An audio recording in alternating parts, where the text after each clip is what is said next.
Dinari kalamrago pasinago. Manchi mutarrago pasinago.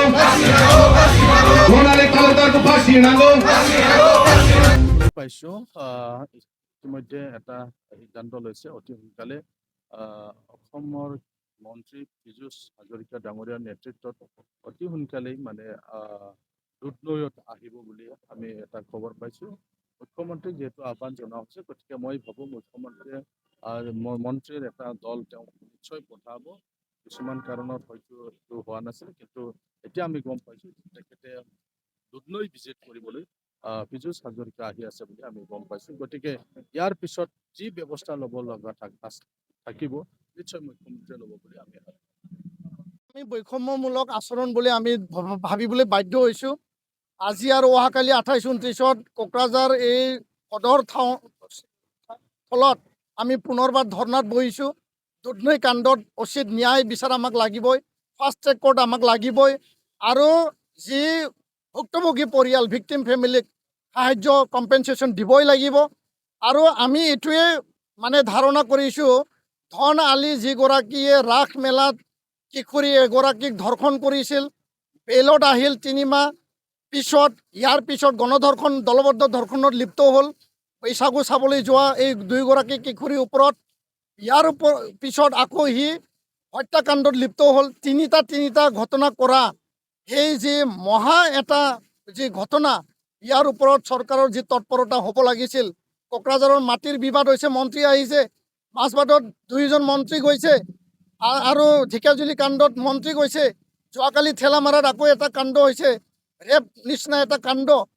আমি ধিক্কাৰ জনাইছোঁ সকলো কাণ্ডক, কিন্তু চৰকাৰে দুধনৈ কাণ্ডক লৈ পেলাই কোনো তৎপৰ হোৱা আমি দেখিবলৈ নাপালোঁ। মুখ্যমন্ত্ৰী ডাঙৰীয়াৰ হস্তক্ষেপ আমি বিচাৰিছিলোঁ, কিন্তু এতিয়ালৈকে এই ক্ষেত্ৰত তেখেতসকলৰ চৰকাৰৰ কোনো পদক্ষেপ, কোনো মানে এটা ষ্ট্ৰং মানে ৰেছপন্স আমি দেখিবলৈ নাপালোঁ। ইয়াৰ কাৰণে আমি পুনৰ ধৰ্ণাত বহিছোঁ। তো ইয়াৰ কাৰণে কোনো কাৰণত বৈষম্যমূলক আচৰণ, জনজাতি হোৱাৰ বাবে দুধনৈ কাণ্ড গাপ দিয়া হ'ল নেকি, গুৰুত্ব দিয়া নহ'ল নেকি, চৰকাৰৰ তৎপৰতা ক'তবা নহয় ক'তবা গাফিলতি কৰা হ'ল নেকি, এই প্ৰশ্ন আমাৰ জাগিছে।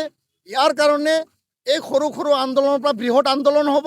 যেতিয়ালৈকে ন্যায় নাপায়, ভিক্টিম পৰিয়ালে উচিত জাষ্টিছ নাপায়, আৰু এই জাষ্টিছ নোপোৱালৈকে এপছু আৰু বড়ো ৰাইজৰ বিভিন্ন জাতীয় দল সংগঠনৰ আন্দোলন চলি থাকিব।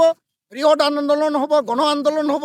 এই কথা আজি আমি পুনৰবাৰ দোহাৰিছোঁ, আৰু সময় থাকোঁতে চৰকাৰে উচিত বিবেচনা কৰি পেলাই ন্যায় প্ৰদান কৰাৰ কাৰণে কাম কৰিবলৈ আমি দাবী জনাইছোঁ এই মঞ্চৰ পৰা। ধন্যবাদ।